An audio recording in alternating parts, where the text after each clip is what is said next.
따라합시다. 성령으로 시작하였다가 육체로 마친 사람.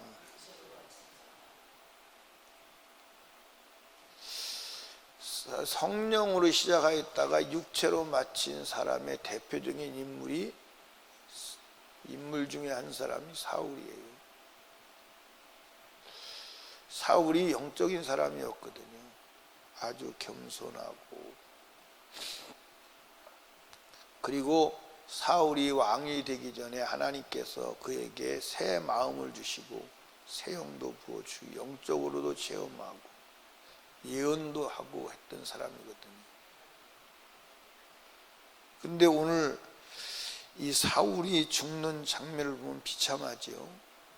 전쟁에서 적군의 활을 맞아가지고 죽게 생겼으니까 병기든 자가 누구냐면 경호실장이죠. 경호실장에게 이방인의 칼에 죽는 것보다 네가 나를 죽여라.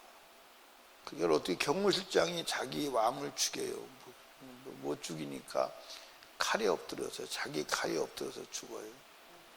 그걸 보고 경호실장도 자기 칼을 의지하고 칼을 안고 죽지요. 그리고 그 세 아들 요나단도 죽고 말기수아도 죽고 세 아들이 한날에 죽어버립니다. 이건 인간의 눈으로 추적할 수 있는 불행입니다. 그런데 인간의 눈으로 추적할 수 없는 영혼의 때의 불행은 얼마나 클까요?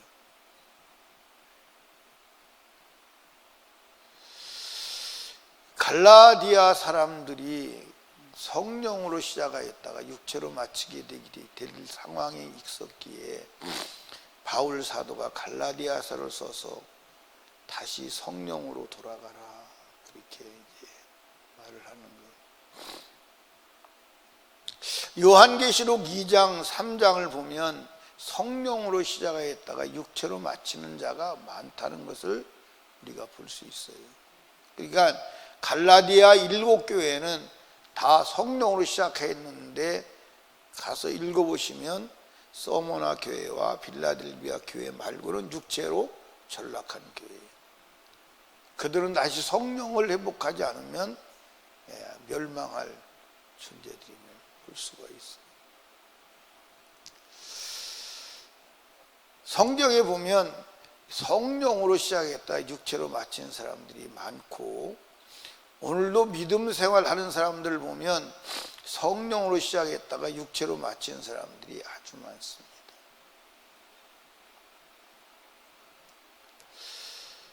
제가 목회를 이제 해오면서, 그전에는 제가 이제 그 교리적으로 해석을 했는데, 지금 와서 성경을 보면 성령으로 시작했다 육체로 마친 사람들이 아주 많아요. 여러분들, 우리 교회에 충성한 사람들이 정말 많습니다. 목숨을 걸고. 그들이 그때 성령으로 일했죠. 믿음으로 했습니다. 그런데 그 중에서 많은 사람들이 지금은 믿음이 무너졌거나 아니면 믿음 생활을 아예 하질 않는 사람도 많아요.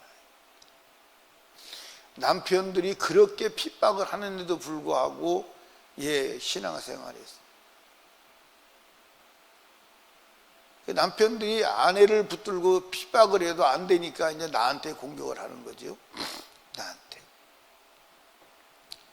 그래도 제가 이제 그 분들한테 남편이 나를 공격하고 나에게 핍박하는 것은 신경 쓰지 마라. 우리는 신앙생활 잘해야 된다. 남편들이 아무리 나한테 공격을 해도 거기에 대해서 제가 영향을 안 받고 신앙생활을, 그 신앙생활의 끈을 놓치지 않도록 했지요. 신앙생활 잘했어요. 근데 어느 날 이제 무너지더니 지금은 신앙생활 안 하는 사람들이 꽤 있어요. 또 이단에 넘어간 사람들도 있고요. 여러분, 성령으로 시작했다가 육체로 마치면 안 돼요. 아멘. 성령으로 시작했다가 육체로 마치면 굉장히 불행한 거예요. 베드로 사도는 이것에 대해서 굉장히 강도 높게 말씀하죠. 베드로 후서를 한번 찾아봅시다. 2장. 베드로 후서 2장.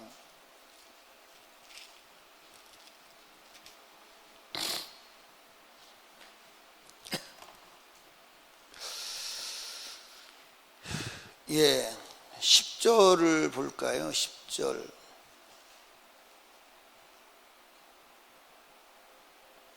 예, 한번 봅시다. 10절을. 육체를 따라 더러운 정욕 가운데서 행하며 주관한 일을 멸시하는 자들에게 특별히 형벌하실 줄을 아시리라. 그러니까 육체를 따라 더러운 정욕 가운데서 행하며 이렇게 말하는 거예요. 누구를 말하는 거예요? 영으로 시작했다가 육체로 마친 사람들을 말하는 거예요. 세상 사람을 말하는 게 아니에요. 세상 사람은 원래 그런 사람들에 말할 가치가 없어요. 무슨 얘기 아시죠?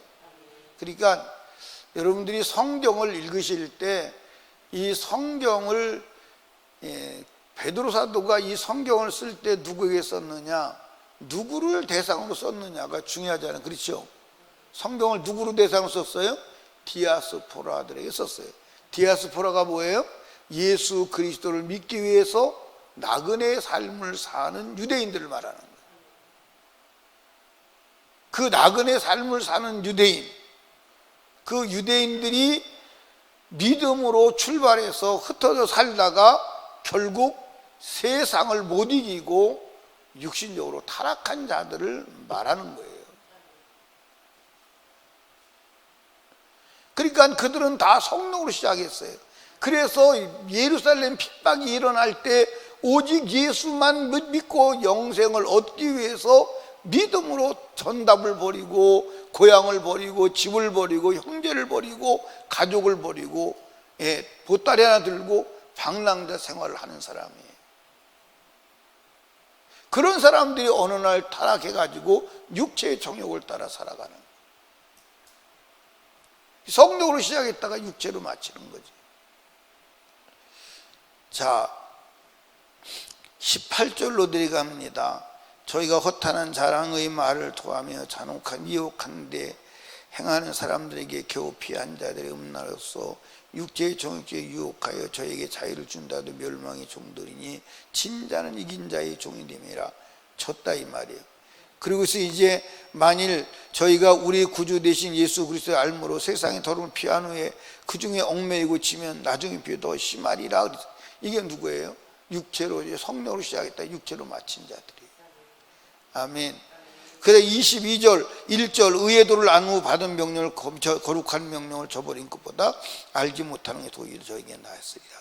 그러니까 이게 뭐예요? 구원 받고 타락하는 것보다 구원받지 않은 게 나았을 것이다. 이해하십니까? 그러니까 여러분들 성경을 볼 때 구원받지 않은 자와 구원받고 타락한 자와의 차이는 지옥에서 차이는 엄청나다. 그러니까 예수 안 믿고 지옥 가는 자와 예수 믿고 타락하여 지옥 가는 자 결론은 같대. 그런데 누가 더 엄중한 심판을 받느냐? 예수 믿고 타락한 자. 그것도 영적으로 경험하고 은혜 받은 자일수록 더욱더 심판이 가중된다는 사실을. 그게 성경의 기록이에요. 근데 오늘 이걸 가르쳐요, 안 가르쳐요? 말을 안 해요. 그냥 교회 다니면 천국 갔다고 생각하게 만든다 이 말이에요. 여러분들 성령으로 시작했다가 육체로 마치면 안 되는 줄로 믿으시기 바랍니다. 그러면 여러분들 한번 사울의 생애를 한번 추적해 보십시다. 왜 사울이 오늘 이 비참한 현장까지 왔나? 사울이 왜 오늘 이 비참한 현장까지 왔어요? 여러분들 이게 사울의 생애를 한번 추적해 보자고요. 예.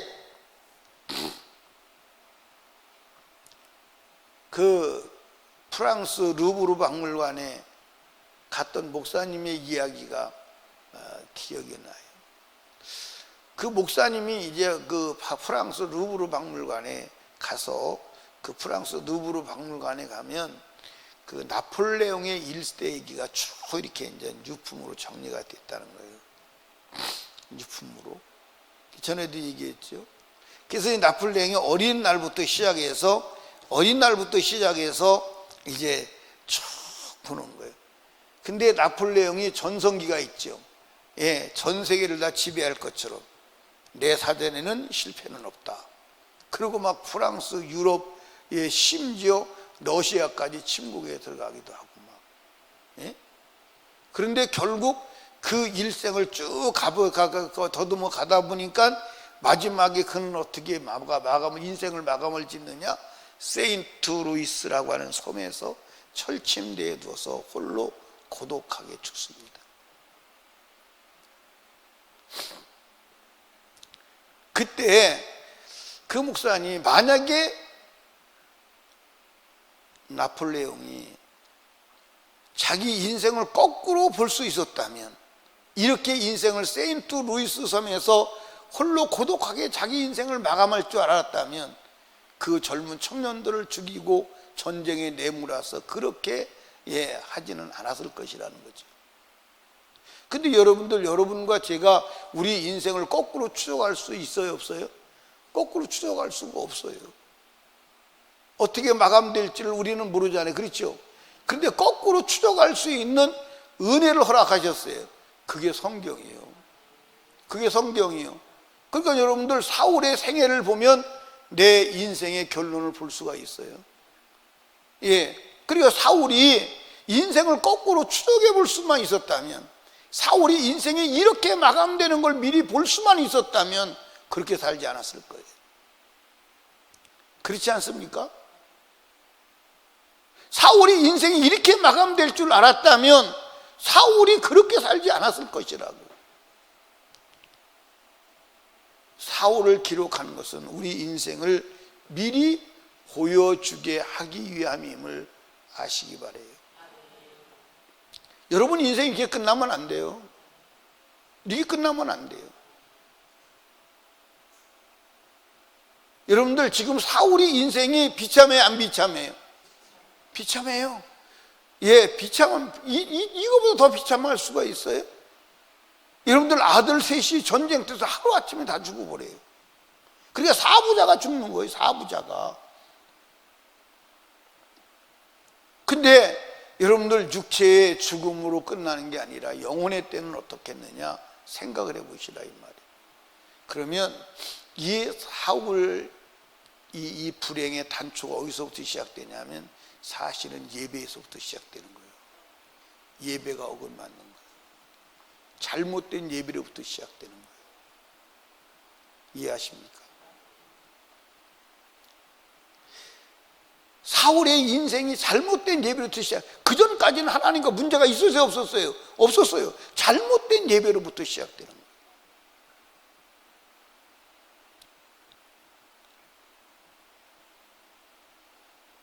여러분들 깊이 생각하셔야 돼. 예배가 얼마나 중요한지. 아멘.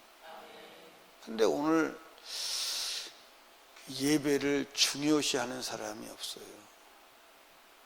예배를. 여러분, 예배는 여러분 목숨보다 중요합니다. 목숨보다 중요해요. 이해하십니까? 목숨보다 중요합니다. 아멘.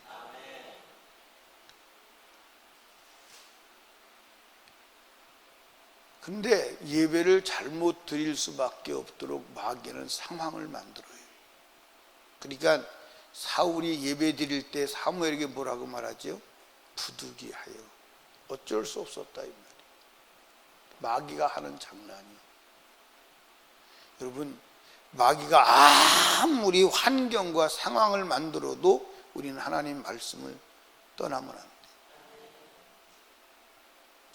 하나님 말씀을 떠나면 안 돼요. 그러니까 마귀는요, 상황을 만든다니까. 하나님 말씀을 떠날 수밖에 없는 부득이한 사정을 만들어내는 놈이 마귀야. 부득이한 사정을 만들어내는 놈이 마귀라니까. 근데 부득이해서 했는데 하나님하고 원수되는 거예요. 여러분들, 마귀가 생산하는 게 뭔지 아세요? 때문에요. 때문에. 여러분, 때문에 신앙생활을 못하는 거 아니에요? 때문에 기도생활을 못하는 거 아니에요? 때문에 믿음생활을 못하는 거 아니에요? 때문에가 없어야 천국 가요. 때문에가 있으면 안 돼요. 이유가 있으면 안 돼요.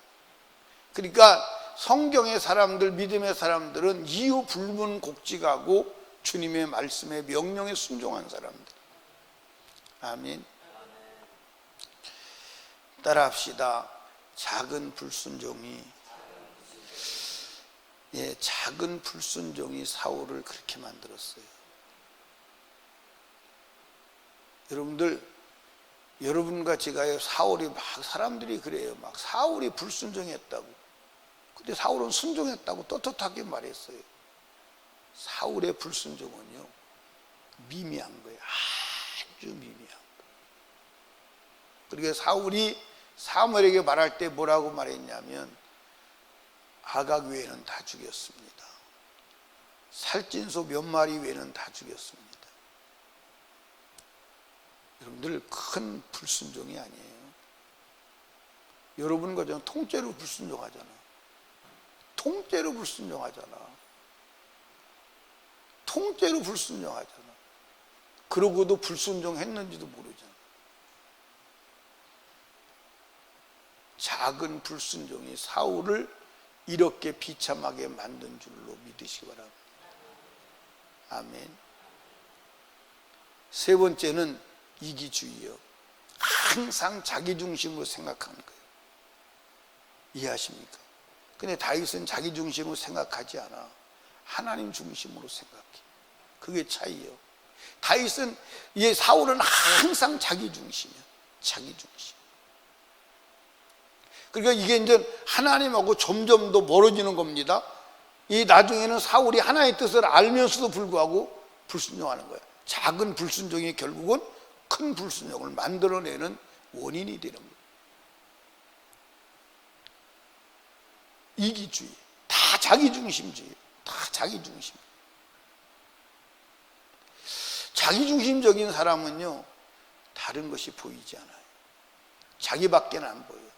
자기가 왕이에요. 다 자기. 이 사람들은 대화가 안 돼요. 왜 대화가 안 되냐? 다 자기중심적이기 때문에 대화가 될 수 없어요. 자기 관점에서 보기 때문에 대화가 안 돼요. 자기 관점에서 보기 때문에 자기 관점에서는 다 옳거든. 그러니까 사울과 대화가 안 되는 거예요. 누구도 대화 안 되는 거예요. 다윗도 대화 안 되는 거예요. 아들도 아버지하고 대화가 안 되는 거예요. 하나님과는 막혀서 대화가 안 돼요. 왜? 이기적이기 때문에 다 자기 관점에서 보는 거예요. 자기 관점으로 보니까 자기가 다 옳은 거예요. 누구도 말릴 수가 없어. 결국 그 결과가 이렇게 비참한 결과를 만들어낸 줄로 아시기를 주님의 이름으로 축복합니다. 우리 하나님 중심이어야 돼요. 아멘. 하나님 중심이어야 돼요. 예. 결론적으로 사울이 이렇게 된 핵심은 회개함이 없었던 거예요. 하나님은 사울에게 회개할 수 있는 기회를 무수하게 주었습니다. 무수하게 주었어요. 그런데 회개하지 않아요. 여러분들, 이렇게 되기 전에라도 하나님 앞에 회개했으면, 여러분들, 마지막에 하나님께서 누구로 말씀하시죠? 악한 사단으로 말씀하잖아. 예. 신접한 여인 무당을 찾아가서 누구를 불러올리라고 그래? 사무엘을 불러올리라고 그래. 그때 사무엘로 가장한 귀신이 나와서 말할 때, 여러분들, 사울이 알고 있는 것을 그대로 다시 말하는 거예요. 네 인생이 이렇게 끝날 것이다. 그때라도 하나님 잘못했습니다, 엎드려 회개했다면 하나님은 그때라도 받아주셨을 거예요. 하나님이 귀신을 통해서라도 이렇게 말씀하시는 이유는 뭘까요? 사울을 돌이키기 위해서. 근데 안 돌아서는 거예요. 여러분들, 회개하면 하나님은 언제든지 수용할 준비가 되어 있어. 근데 회개가 여러분들 잘 봐봐.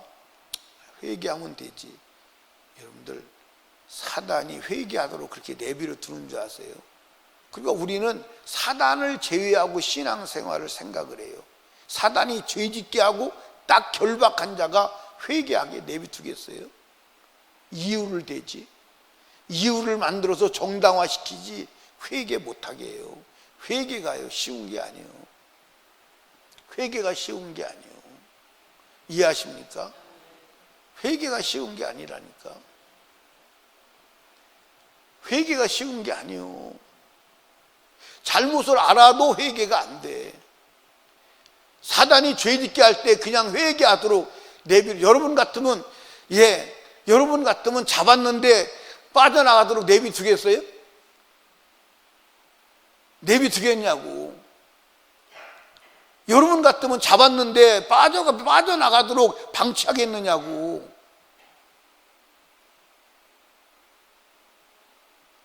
아니, 여러분들 마귀가 지옥 끌고 가는 게 목적인데 여러분들 잡았는데 회개를 하도록 순순히 놔주겠느냐고. 여러분, 우리는 사단에게 잡히지 말아야 합니다. 사울은 성령으로 시작했다가 육체로 인생을 마감했어요. 비참하게. 여러분, 제 예배 잘못되면 이렇게 돼. 불순종하면 이렇게 돼. 이기주의로 살아가면 이렇게 돼. 회개하지 않으면 결말이 이렇게 돼. 혹 땅에서는 사울처럼 이렇게 비참한 생을 맞이하지 않을 수 있어. 누구처럼? 부자처럼 화려하고 영광스러운 삶으로 마감할 수 있어. 그러나 영혼의 때는 비참한 거예요. 꼭 성령으로 시작했다가 육체로 마감한다고 사울처럼 이렇게 사울과 똑같이 불행하게 마감되는 것은 아니야. 겉으로 육신의 모습의 때는 영광스럽게 마감이 될 수도 있어. 누구처럼? 부자처럼. 그러나 영혼의 때는 비참한 거예요. 영혼의 때. 이해 가시죠? 그러니까 우리가 성령으로 시작했으면 성령으로 마감해야 됩니다. 갈라디아서 3장 3절을 읽으시고 기도하겠습니다. 갈라디아서 3장 3절.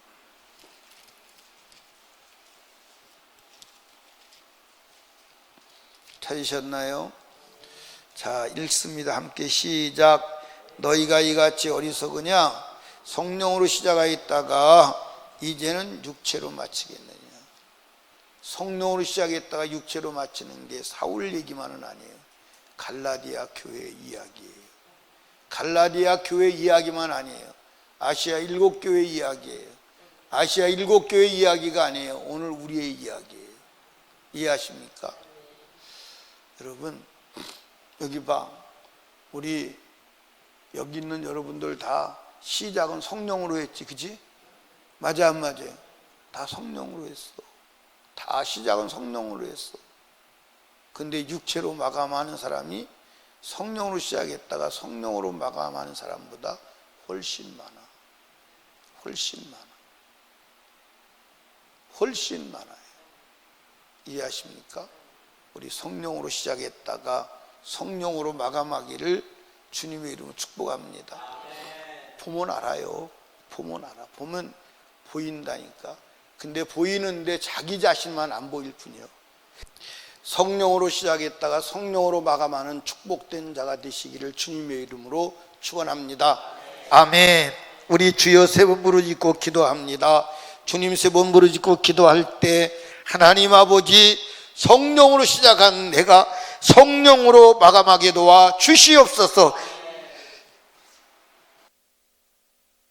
죄로 마감하지 않도록 도와 주시옵소서. 기도하시고 담임 목사와 사역을 위해서, 특별히 나라와 민족을 위해서 기도합니다. 또 기도할 것은 불신 영혼 불신 가족 구원을 위해서 오늘도 주님의 성령을 따라 살게 하여 주시옵소서. 우리 주님 세 번 부르짖고 애절하게 기도합니다. 주여 주여 주여.